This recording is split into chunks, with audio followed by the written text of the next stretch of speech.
ଯେଉଁ ଲୋକଙ୍କ ନାମ ଜି ଅକ୍ଷରରୁ ଆରମ୍ଭ ହୁଏ ସେମାନଙ୍କ ସ୍ୱଭାବ କିପରି ଜାଣନ୍ତୁ, ସେମାନଙ୍କର ଦୁର୍ବଳତା କ'ଣ?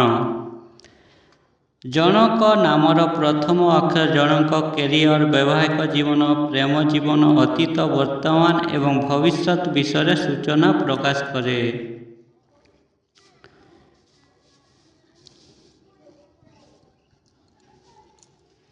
ଜି ଅକ୍ଷର ଥିବା ଲୋକମାନେ ସ୍ୱଭାବରେ ସରଳ, କୋମଳ, ଆକର୍ଷଣୀୟ ଏବଂ ବୁଦ୍ଧିମାନ ହୋଇଥାନ୍ତି।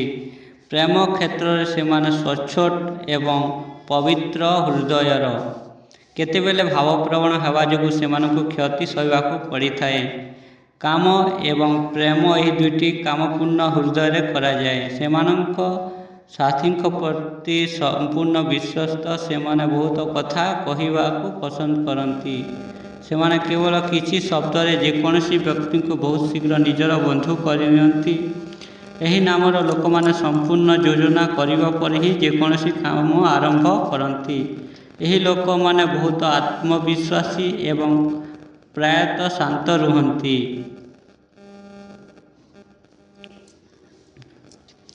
ଜି ଅକ୍ଷର ଥିବା ଲୋକମାନେ ସବୁବେଳେ ଅନ୍ୟମାନଙ୍କୁ ସାହାଯ୍ୟ କରିବାକୁ ପ୍ରସ୍ତୁତ ଥାନ୍ତି।